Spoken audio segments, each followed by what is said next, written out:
ಗುರುಜಿ, ನಾನು ಹೇಳ್ತಾ ಇದ್ದೆ, ಮಗು ಹುಟ್ಟಿದ ತಕ್ಷಣ ಭವಿಷ್ಯವನ್ನ ಅಥವಾ ಜಾತಕವನ್ನ ಬರೆಯೋದಕ್ಕೆ ಮುಂದಾಗ್ತಾರೆ. ಇದು ಸರಿನಾ ಅಥವಾ ತಪ್ಪಾ ಅಂತ ಹೇಳಿದ್ರೆ ಏನು ಹೇಳ್ತೀರಾ ಗುರುಗಳೇ? ಹರಿ ಓಂ ಶ್ರೀ ಗುರುಭ್ಯೋ ನಮಃ. ನಿನ್ನೆ ವಿಚಾರಕ್ಕೆ ಮುಂದುವರೆದ ಒಂದು ವಿಷಯ ಆಗೋದಾದರೆ, ಮಗು ಹುಟ್ಟುವ ಮಗು ಒಳ್ಳೆಯದ ಕೆಟ್ಟದ್ದ ಅಂತ ಯಾವ ಕಾರಣಕ್ಕೂ ಇಲ್ಲ. ನಾವು ಮಗುನ ದೇವರು ಅಂತ ಒಪ್ಕೊಂಡಿದ್ದೀವಿ. ಹೌದು. ಜೊತೆಗೆ ಭಗವಂತ ಮಗುವಿನ ರೂಪದಲ್ಲಿ ಮನುಷ್ಯ ರೂಪವನ್ನು ತಾಳಿ ಕುಟುಂಬಕ್ಕೆ ಬರ್ತಾರೆ ಅಂತಕ್ಕಂಥ ಇತಿಹಾಸ ಕೂಡ ಇದೆ. ಮಗುವಿನ ರೂಪದಲ್ಲಿ ಭಗವಂತ ಬರ್ತಾರೆ ಅಂದಮೇಲೆ ನಾವು ದೇವರಿಗೆ ಒಳ್ಳೆಯದು ಕೆಟ್ಟದ್ದು ಶಾಸ್ತ್ರ ಕೇಳುವಂಥ ಮಟ್ಟಕ್ಕೆ ಹೋಗ್ಬಿಟ್ಟಿದ್ವಿ. ಹೌದು. ಈ ದೇವ್ರಿಗೆ ಹೋದರೆ ಒಳ್ಳೆಯದಾ, ಆ ದೇವ್ರಿಗೆ ಹೋದರೆ ಒಳ್ಳೆಯದಾ, ಇದು ನಮ್ಮ ಹೆಸರು ಬಲಕ್ಕೆ ಆಗಿ ಬರುತ್ತಾ, ಅದು ನಮ್ಮ ಹೆಸರು ಬಲಕ್ಕೆ, ದೇವರಿಗೆ ಹೆಸರು ಬಲ ಹೊಂದಾಣಿಕೆ ಮಾಡೋ ಮಟ್ಟಕ್ಕೆ ಹೋಗ್ಬಿಟ್ಟಿದ್ದೀವಿ ನಾವು. ದೇವರಿಗೆ ನಾಮಕರಣ ಮಾಡುವಷ್ಟು ಮಟ್ಟಕ್ಕೂ ಮುಂದುವರೆದು ಹೋಗಿದ್ದೀವಿ. ಅದಿನ್ನೂ ಏನೂ ಪ್ರಚಾರಕ್ಕೆ ಬಂದಿಲ್ಲ. ಹಾಗಿರಬೇಕಾದ್ರೆ ದೇವರನ್ನೇ ನಾವು ಇಂಟರ್ವ್ಯೂ ಮಾಡೋದ ಮೇಲೆ ನಮ್ಮ ಜೀವನದ ಕಥೆ ಏನು? ನಮ್ಮ ಬಗ್ಗೆ ನಮಗೆ ಗೊತ್ತಿಲ್ಲ, ದೇವ್ರ ಬಗ್ಗೆ ಇಂಟರ್ವ್ಯೂ ಮಾಡ್ತೀವಿ. ನಾವು ಮಾಡ್ತಾ ಇರೋದೇನು? ದೇವ್ರ ಬಗ್ಗೆ ಮಾಹಿತಿ ತಿಳಿಯೋಕೆ ಹೋಗ್ತೀವಿ. ಯಾರ ಬಗ್ಗೆ ತಿಳ್ಕೊಬೇಕಿತ್ತು? ನಮ್ಮ ಬಗ್ಗೆ ತಿಳ್ಕೊಬೇಕಿತ್ತು. ಇಲ್ಲ, ನಾವು ದೇವ್ರ ಬಗ್ಗೆ ತಿಳ್ಕೊತಾ ಇದ್ದೀವಿ. ಇದಕ್ಕೆ ಈ ರಹಸ್ಯಕ್ಕೆ ಕಾರಣಕರ್ತನಾಗಿರ್ತಕ್ಕಂತಹ ಶ್ರೀಮನ್ನಾರಾಯಣನ ಪಾದ ಕಮಲಗಳಿಗೆ ಕೋಟಿ ಕೋಟಿ ನಮನಗಳನ್ನ ಅರ್ಪಣೆಯನ್ನು ಮಾಡಿ, ನಕ್ಷತ್ರ ಅಂತ ನಿನ್ನೆ ಕೂಡ ಹೇಳಿದ್ದೆ, ಇನ್ನೊಮ್ಮೆ ಹೇಳ್ತೀನಿ. ಕರೆ ಮಾಡೋರು ದಯವಿಟ್ಟು ಸ್ವಲ್ಪ ಅರ್ಥ ಮಾಡಿಕೊಂಡು ಈ ವಿಚಾರನ ತಿಳ್ಕೋಬೇಕು.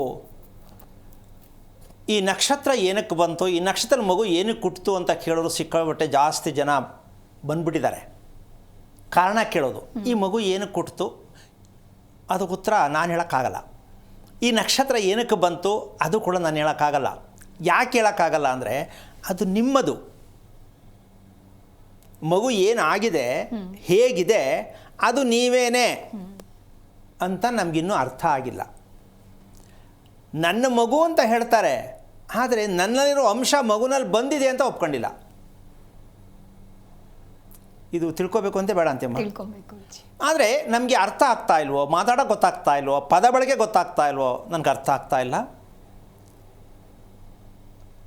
ಇಲ್ಲಿ ಮುಖ್ಯವಾಗಿ ಗಮನಿಸಬೇಕಾದ್ರೆ, ನಕ್ಷತ್ರ ಅಂತಕ್ಕಂಥದ್ದು ಮಗು ಹುಟ್ಟತಕ್ಕಂಥದ್ದು ಅಂತಕ್ಕಂಥ ವಿಚಾರಕ್ಕೆ ಬಂದಾಗ, ಇದು ಹಿಂದೆ ಏನಾಗಿತ್ತು, ಏನಾಗಿದೆ ತಿಳ್ಕೊಳ್ಳೋದಕ್ಕಿರ್ತಕ್ಕಂಥದ್ದೇ ನಕ್ಷತ್ರ.